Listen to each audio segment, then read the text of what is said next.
Good morning बच्चों। बच्चों how are you? Fine, सब ठीक है? अच्छे से पढ़ाई कर रहे हैं? ठीक है बच्चों। देखो हमने आपको जो है सरिता बुक, आपकी जो बुक है हिंदी की सरिता, उसके 13 चैप्टर 13 पार्ट पढ़ा दिए हैं। आज हम कौन सा चैप्टर पढ़ने चल रहे हैं बच्चों? चैप्टर नंबर 14, एकता का फल।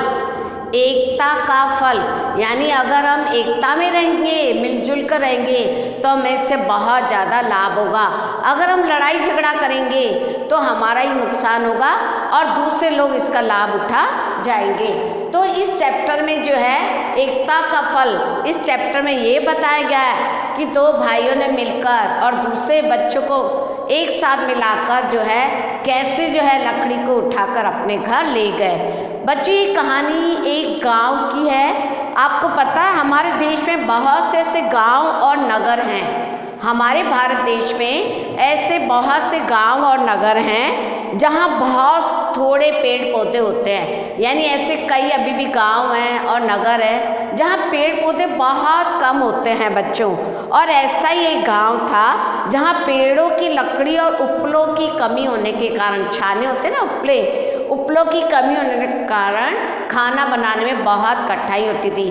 बच्चों अपने पास तो गैस है ना, हम तो फटाफट गैस पे बना लेते हैं, लेकिन गांव में कई जगह चूल्हे होते हैं और जो है सिगड़ी होती है, उस पे ये काम करते हैं कोयले या लकड़ियाँ जलाकर। तो बच्चों एक बार क्या हुआ, उस गांव में जो है जहाँ पेड़ों की लकड़ी और उपलों की कमी होती थी, उस गांव में जो है एक बार लगातार बारिश हो रही थी।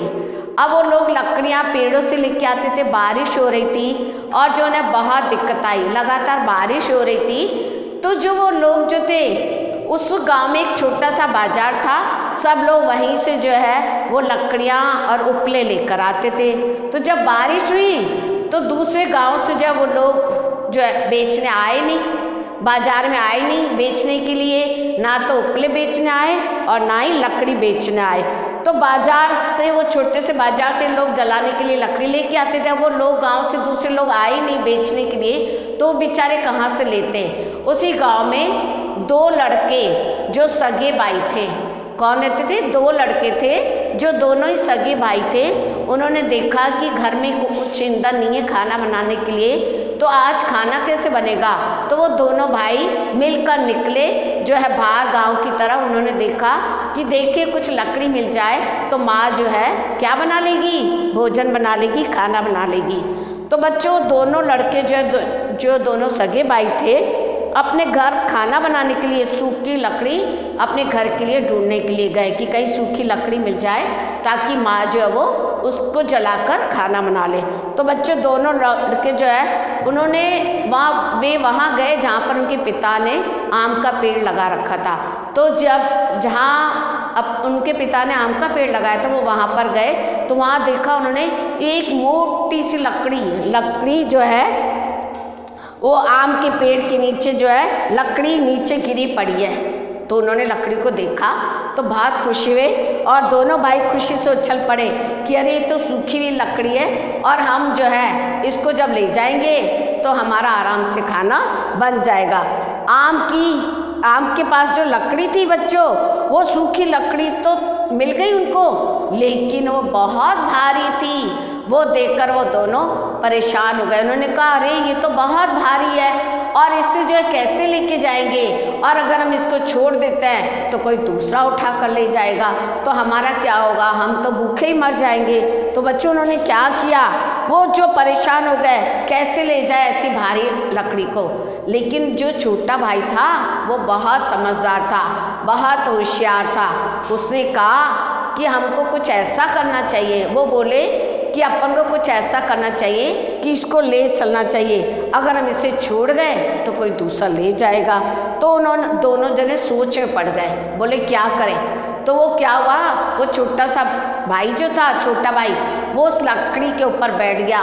तो उसने देखा सामने कि कुछ चींटियाँ जो थी, वो चींटियाँ एक बड़े से मच्छर को लेके, कीड़े को लेकर जा रही थी। किसको लेके जा रही थी? जो एक कीड़े को लेकर अपने भोजन के लिए यानी खाने के लिए उसको काफ़ी सारी चींटियाँ ले जा रही थी। तो छोटा बच्चा जो है, छोटा भाई जो था, उसको देखे जा रहा था कि कितनी सारी चींटियाँ, काली काली चींटियाँ मिलकर उस इतने बड़े कीड़े को लेकर जा रही है। तो उसने अपने भाई से कहा, देखो भाई इधर देखो ये क्या है। तब बड़े भाई ने कहा कि ये जो चींटियाँ हैं ये अपने भोजन के लिए इस कीड़े को लेकर जा रही है। तो उसे देखता रहा। तब उसने अपने बड़े भाई से कहा, छोटा भाई बहुत समझदार था, उसने अपने बड़े भाई से कहा कि जब ये चींटियाँ जो हैं वो भोजन के लिए मिलकर जो है इसको इतने बड़े कीड़े को उठाकर ले जा रही है, और बड़े भाई ने कहा कि तो कई बार मरे हुए सांप को भी ले जाती है, सांप को भी घसीट के ले जाती है। तो उस छोटे भाई ने कहा, जब चींटियाँ, इतनी छोटी छोटी चींटियाँ मिलकर जो है वो अपने भोजन के लिए कीड़े को ले जा सकती है, सांप को ले जा सकती है, तो हम तो मनुष्य हैं, हम तो इतने बड़े हैं, क्या हम मिलकर इस लकड़ी को नहीं ले जा सकते घसीट कर। तो उसने कहा अपने बड़े भाई से कि देखो मैं तो इस लकड़ी पर बैठता हूँ, यहाँ ध्यान रखता हूँ, तुम जो है आप जो गांव में जाओ और अपने दोस्तों को बुला कर ले आओ, अपन भी इस लकड़ी को जो है घसीट कर गांव में ले चलेंगे। तो भाई ने कहा कि जो है ठीक है, अपन भी जो है क्या करते, तो गांव गया और अपने कुछ दोस्तों को बुलाकर वहाँ ले आया, और फिर सबने मिलकर बच्चों क्या किया, उस लकड़ी को उठा लिया और उस लकड़ी को उठाकर अपने गांव में ले गए।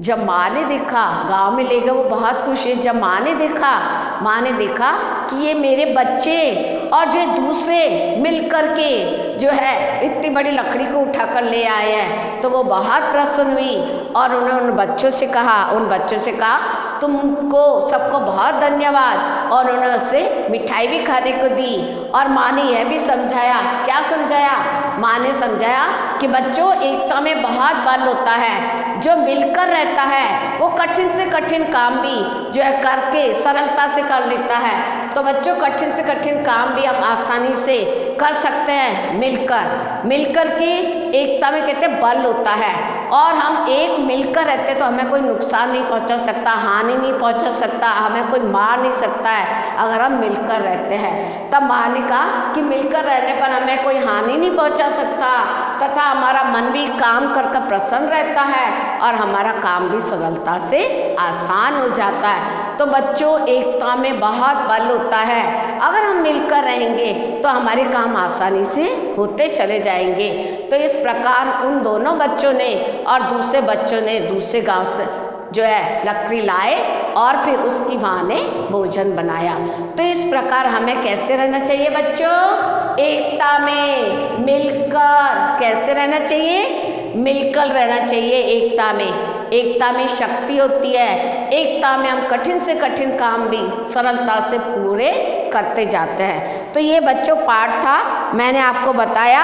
अब जो है आप इसको एक बार फिर उस कहानी को पढ़ना कि किस प्रकार वो दोनों भाई जो है गांव में गए और जो है उन्होंने अपने मित्रों को बुलाकर लकड़ी, किससे शिक्षा ली उन्होंने, चींटियों से।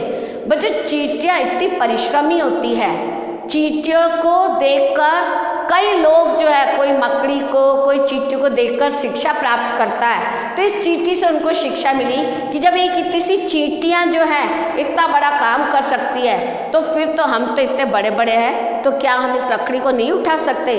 तब उन्होंने शिक्षा ली और जो है फिर लकड़ी को उठाकर अपने घर ले गए। माँ भी बहुत प्रसन्न हुई और उन्होंने उन दूसरे बच्चों को मिठाई खाने को भी दी और उनकी समस्या भी हल हो गई भोजन की। बच्चों मैंने आपको चैप्टर पढ़ा दिया, इसके शब्दार्थ हैं ये मैंने यहाँ लिख दिए हैं, जैसे कमी, अभाव, असमंजस, सोच में पड़ना, ठेलना, खिसकाना, सरलता, आसानी से, ईंधन, जलाने का सामान, हानि, नुकसान, प्रारंभ यानी शुरू, बल यानी शक्ति और कठिन यानी मुश्किल, प्रसन्न यानी खुश। ठीक है, अब मैं आपको बच्चों इसमें थोड़ी सी जो आपके इसमें क्वेश्चन आंसर है वो मैं नेक्स्ट लेक्चर में बताऊंगी, लेकिन इसमें थोड़े छोटे फिलिंग द ब्लैंक्स हैं वो मैं आपको पढ़ के सुनाती हूँ, आप अच्छे से सुनो और उसको भर लेना। पहला खाली स्थान है हमारे देश में कई, तो हमारे देश में कई खाली जगह में आएगा गाँव में पेड़ पौधों की कमी है। हमारे देश के कई खाली जगह में गांव आएगा और पेड़ पौधे आएंगे पहले वाले खालिस्तान में। दूसरा खालिस्तान 2-3 दिन से क्या नहीं हो रही थी, क्या हो रही थी बच्चों, वर्षा। तो दूसरा खालिस्तान है, उसमें आगे तो आएगा वर्षा और फिर आएगा दूसरे और फिर आएगा लकड़हारे। दूसरे खालिस्तान में 3 खाली जगह है, तो पहले में आएगा वर्षा, दूसरे में आएगा दूसरे और तीसरे में आएगा लकड़हारे। तो अब पूरा सेंटेंस पढ़ के बता रही हूँ। 2-3 दिन से वर्षा हो रही थी, इस कारण दूसरे गांव से लकड़हारे लकड़ी बेचने नहीं आए थे। ठीक है।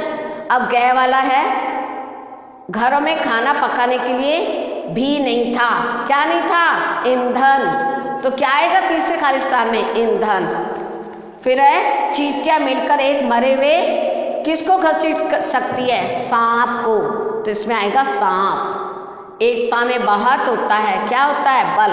तो एकता में बहुत बल होता है। तो ये आप खाली जगह में भर लेना, मैंने आपको बता दिया है। ठीक है बच्चों, ऐसे करके आप ये छोटे प्रश्नों को भी करने की कोशिश करा करो। जो बुक में नहीं आते तो आप मेरे व्हाट्सएप नंबर पे पूछ लिया करो, ताकि मैं आपको इसके आंसर बता सकूं। और ये बुक में करना, जो मैं ब्लैक बोर्ड पे या आपको क्वेश्चन आंसर लिख के देती हूँ वो कॉपी में करना, और जो मैं मौखिक बोलती हूँ उसको बुक में करना। तो ये खाली स्थान है या ये छोटे छोटे प्रश्न हैं, इसको आप बुक में कर लेना। ठीक है। तो ये शब्दार्थ लिख लेना सुंदर सुंदर राइटिंग में, इससे पढ़ लेना। नहीं समझ में आए तो आप एक बार पूछ भी सकते हो। ठीक है बच्चा। ओके, थैंक यू, खुश रहो।